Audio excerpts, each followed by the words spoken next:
Blogger ও content নির্মাতাদের জন্য নতুন ক্যামেরা আনার ঘোষণা দিয়েছে ক্যানন। বিশ্ববাজারে পাওয়ারশট V10 নামে এটি পাওয়া যাবে। ভারতের বাজারেও এর মধ্যে ক্যামেরাটি চলে এসেছে। তো হ্যালো বন্ধুরা, কেমন আছেন আপনারা সবাই?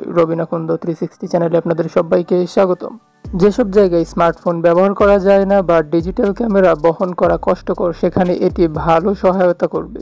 ক্যানন পাওয়ারশট V10 ক্যামেরা ওজনে খুবই হালকা। এতে একটি অপসারণযোগ্য স্ট্যান্ড আছে। ডিভাইসে 2 ইঞ্চির একটি ডিসপ্লেও আছে। প্রয়োজন অনুযায়ী তা বিভিন্ন দিকে ঘুরিয়ে নেওয়া যায়। ক্যামেরাটিতে 1 ইঞ্চির 20.9 মেগাপিক্সেলের CMOS বা সিমস সেন্সর রয়েছে, যেটি ভিডিওর জন্য 13 ও ছবির জন্য 15.2 মেগাপিক্সেল ব্যবহার করে থাকে। এছাড়া ভিডিও ধারণের জন্য 19 মিলিমিটারের ওয়াইড অ্যাঙ্গেল লেন্স রয়েছে। ক্যামেরাটিতে ক্যাননের ডিজিক X ইমেজ প্রসেসর ও UOS ইমেজিং প্রযুক্তি রয়েছে। এতে বিল্ট ইন মাইক্রোফোন রয়েছে। সফটওয়্যার ভিত্তিক স্ক্রিন স্মুদিং, ডেনসিটি ফিল্টার ও ফেস ডিটেকশন অটো ফোকাস ফিচারও রয়েছে। তবে ক্যামেরাটিতে eye detection log recording format নেই। ভারতের বাজারে 39,995 রুপিতে ক্যানন পাওয়ারশট V10 ক্যামেরাটি কেনা যাবে, যার বাংলাদেশি মূল্য প্রায় 51,000 টাকা। তো ক্যাননের নতুন এই ক্যামেরাটি আপনার কাছে কেমন লেগেছে তা কমেন্ট করে জানিয়ে দিন। আর ভিডিওটি ভালো লাগলে একটি লাইক দিবেন, শেয়ার করবেন। আপনার বন্ধুদের মাঝে কোনো প্রকার প্রশ্ন থাকলে